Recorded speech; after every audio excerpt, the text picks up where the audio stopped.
السلام عليكم ورحمة الله وبركاته.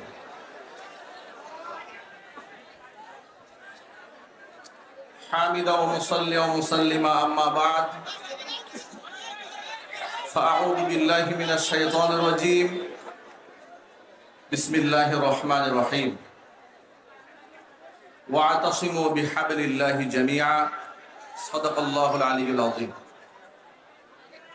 বাংলাদেশ খেলাফত মজলিস গাজীপুর জেলা এবং মহানগর কর্তৃক আয়োজিত আজকের এই গণা সমাবেশের সম্মানিত সভাপতি, সম্মানিত প্রধান অতিথি, সম্মানিত বিশেষ অতিথিবৃন্দ,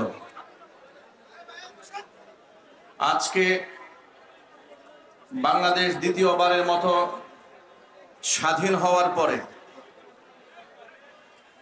গাজীপুর জেলা ঈদগাহ ময়দানে রাজবাড়ির এই মাঠে হাজার হাজার মানুষের উপস্থিতি প্রমাণ করে এই দেশ যদিও বিগত জীবনে একবার স্বাধীন হয়েছিল, কিন্তু ইসলাম পন্থীদের জন্য এই দেশ স্বাধীন ছিল না। এই মাঠের এই দৃশ্য দেখে আজকে আপনাদেরকে স্মৃতিচারণ করিয়ে দিই। নবী করিম সাল্লাল্লাহু আলাইহি ওয়াসাল্লাম শেষ নবী, তিনি খাতামুন নবিয়্যিন। তারপরে কোনো নবী নেই, তারপরে কোনো রাসূল নেই।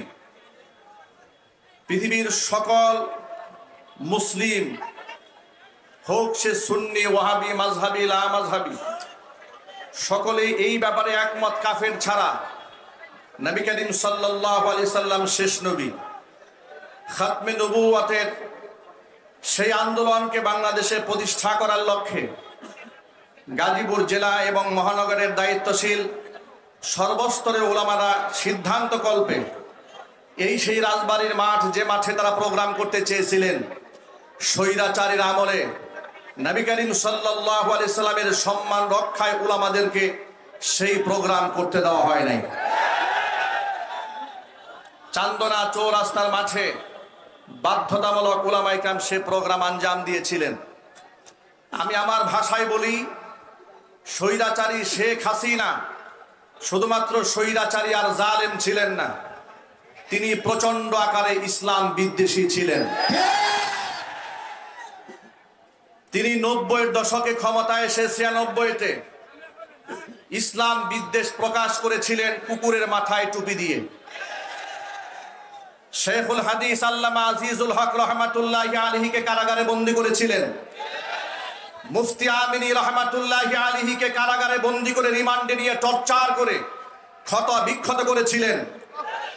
জীবনের শেষ মুহূর্ত পর্যন্ত তাকে গৃহবন্দী করে রাখা হয়েছিল। বাংলাদেশের মাটি ইসলাম এবং খেলাফত প্রতিষ্ঠার জন্য এক উর্বর ঘাঁটি।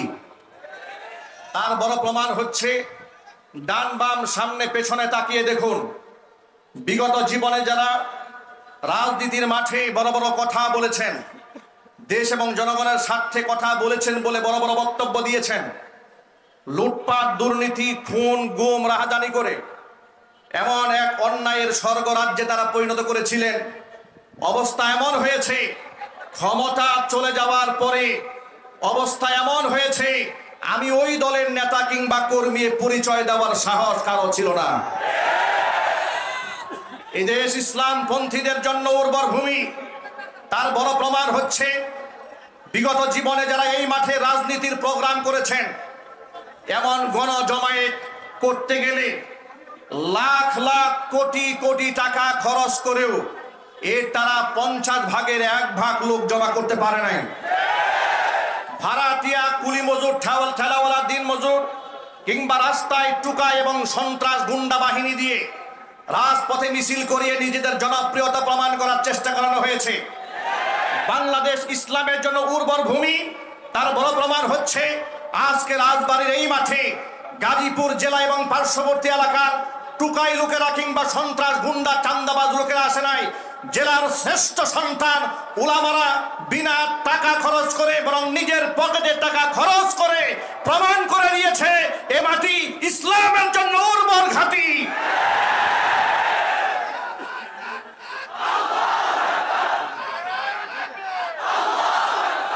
সুতরাং সুতরাং এই মাটি যেহেতু ইসলামের জন্য উর্বর ঘাঁটি, একটি ইমারত, একটি বিল্ডিং নির্মাণ করতে হলে বিল্ডিং এর পাইলিং করতে হয়, এমনকি সেখানে অনেক ইট বালি সুরকি কণাগুলা ঢুকাতে হয় ফাউন্ডেশনকে মজবুত করার জন্য।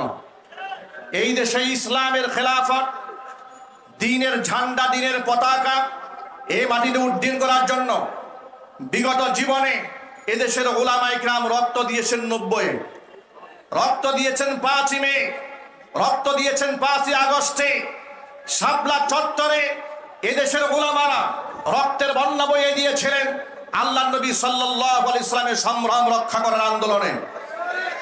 21 সালের পর থেকে ধারাবাহিকভাবে বাংলাদেশের নাম করা খ্যাতিমান শ্রেষ্ঠ সন্তান আলেমরা কারারুদ্ধ থেকে তারা জীবন বাজি রেখে ইসলামের জন্য লড়াই করেছেন, জেল খেটেছেন, জরিমানা দিয়েছেন, রক্ত দিয়েছেন। সুতরাং এই মাটিতে উলামাদের রক্ত পড়েছে, এই মাটিতে ইসলামের জন্য উলামারা ফাঁসির মঞ্চে উঠেছে, দিনের পর দিন অন্ধকার কারারুদ্ধ দেখেছেন। বিশেষ করে আল্লামা মামুনুল হকের উপরে যে টর্চার করা হয়েছে, নির্যাতন করা হয়েছে, জালেমের মুখে থুতু মেরে জালেম তাদের চেয়েছিল তাকে চরিত্রহীন বানাবার জন্য, এ জাতি তাদের কথাকে থুতু মেরে নিক্ষেপ করেছে। যার দ্বারা মামুনুল হক যেখানে যাচ্ছে গণজোয়ার সৃষ্টি হচ্ছে। মামুনুল হককে বলবো, ভয় নেই আপনার, এগিয়ে চলুন খেলাফত প্রতিষ্ঠার আন্দোলনে। এদেশের মুসলমানেরা রক্ত দিয়ে আপনার পেছনে খেলাফতের জন্য ঝাঁপিয়ে পড়বে। আল্লাহ পাক এদেশের সকল শ্রেণীর মুসলমানদেরকে ঐক্যবদ্ধ হয়ে খেলাফত কায়েমের জন্য কবুল করুন। ওমা তৌফিকি ইল্লা বিল্লাহ, আলাইহি তাওয়াক্কালতু ওয়া ইলাইহি উনীব। আসসালামু আলাইকুম ওয়া রাহমাতুল্লাহি ওয়া বারাকাতুহু।